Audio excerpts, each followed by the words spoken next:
घायल चिड़िया जमीन पर गिरी पड़ी थी। वो मदद की गुहार लगा रही थी।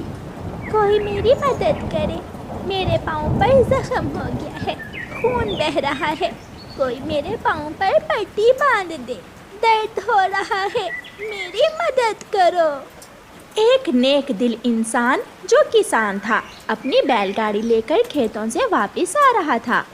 अरे अरे, ऐसी तेज बारिश में ये चिड़िया बेचारी कैसे बेआसरा गिरी पड़ी है। मुझे इस चिड़िया की मदद करनी चाहिए। किसान चिड़िया के पास जाता है। मैं तुम्हारी मदद करूँगा। चिड़िया, कहाँ है आपका घर? मेरा कोई बड़ा सा घर तो नहीं है, मगर एक छोटा सा तिनकों का घोंसला है, नदी के पास जंगल में। अगर मैं तुम्हें तुम्हारे घोंसले तक पहुँचा दूँ तो तुम बदले में मुझे क्या दोगी? ये सुनकर चिड़िया निराश हो जाती है और कहती है, मैं गरीब कमजोर छोटी चिड़िया, भला आप बड़े इंसान को क्या दे सकती हूँ? हाँ, मैं आपके लिए संगीत गा सकती हूँ। मैं तो मजाक कर रहा था, ताकि तुम जान लो कि मैं बिना लालच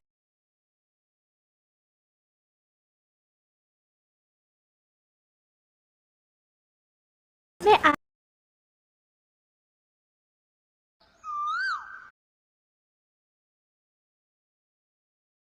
जो आपने बिना किसी लालच के की।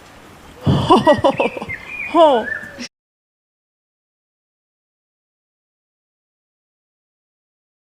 आता है। मैं तुम्हारी मदद करूँगा। चिड़िया, कहाँ है आपका घर? मेरा कोई बड़ा सा घर तो नहीं है, मगर एक छोटा सा तिनकों का घोंसला है, नदी के पास जंगल में। अगर मैं तुम्हें तुम्हारे घोंसले तक पहुँचा दूँ तो तुम बदले में मुझे क्या दोगी? ये सुनकर चिड़िया निराश हो जाती है और कहती है, मैं गरीब कमजोर छोटी चिड़िया, भला आप बड़े इंसान को क्या दे सकती हूँ? हाँ, मैं आपके लिए संगीत गा सकती हूँ। मैं तो मजाक कर रहा था, ताकि तुम जान लो कि मैं बिना लालच के तुम्हारी मदद कर रहा हूँ। फिर किसान चिड़िया को अपनी बैलगाड़ी पर बिठा लेता है और जंगल की ओर चलता है। ऐसे मौसम में पक्षियों को अपने घरों में ही रहना चाहिए। मैं जब घर से निकली तो मौसम ठीक था, फिर अचानक बरसात शुरू हो गई और मैं तेज़ बारिश के कारण वहाँ गिर गई। वो सामने है मेरा घोंसला। चिड़िया के घोंसले के पास जाकर किसान चिड़िया को दोनों हाथों से आराम से उठाता है और उसे घोंसले में रख देता है। चोट 1-2 दिन में ठीक हो जाएगी। अब मैं जाता हूँ। मैं आपकी ये नेकी हमेशा याद रखूंगी, जो आपने बिना किसी लालच के की। हाँ, ये तो है, कोई लालच नहीं, मुझे कोई लालच नहीं था। किसान अपनी राह लेता है और चिड़िया वहाँ बैठकर अपने किसी दोस्त का इंतजार करने लगती है। कालू जी, चाय बन गई है, जाओ अब जल्दी से गरम गरम पकोड़े ले आओ। बारिश में चाय पकोड़ा खाने का तो अपना ही मजा है। जाता हूँ, मैं लाऊंगा कुछ पकोड़े और एक समोसा भी, साथ में जलेबी, जो मीठे में खाएंगे हम। कालू अपने घर से निकलता है। वो सीधा चील के ढाबे पर जाता है।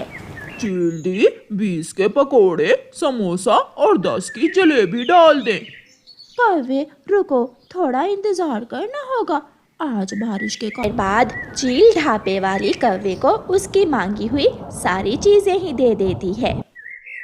कौवा बैग लेकर जा रहा था कि पेड़ की डाल पर अपने घोंसले में बैठी हुई चिड़िया कौवे को आवाज देती है। कौवे, कौवे भैया सुनिए, मेरे पास आए।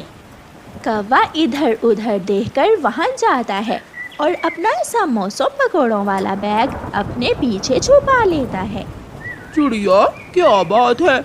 कौवे भैया, आज मैं इंसानों की बस्ती की तरफ चली गई थी, वहाँ मैं घायल हो गई। एक नेक दिल इंसान मुझे मेरे घोंसले तक छोड़ गया है।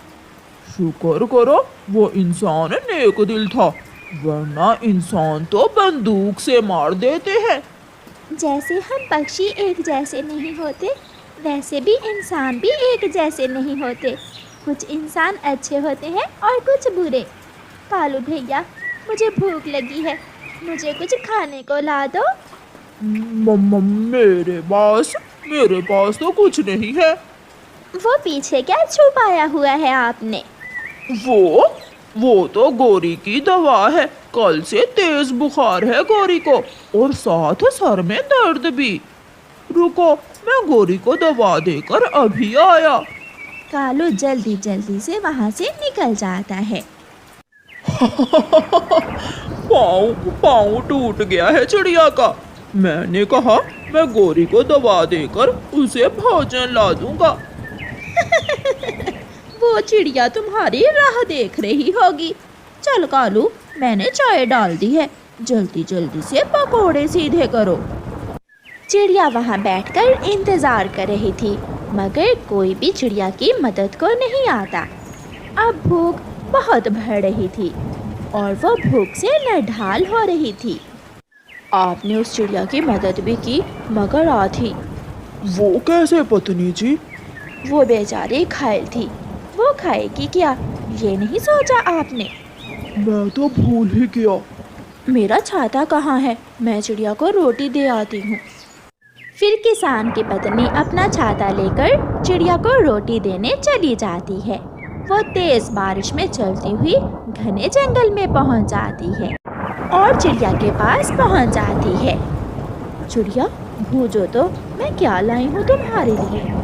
मैं नहीं जानती, अगर कोई खाने की चीज़ हो तो मेरी जान बच जाएगी। ये लो, मैं तुम्हारे लिए रोटी लेकर आई हूँ।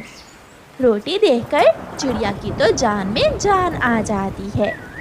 बहुत बहुत धन्यवाद आपका, आपने मेरे लिए ये सोचा।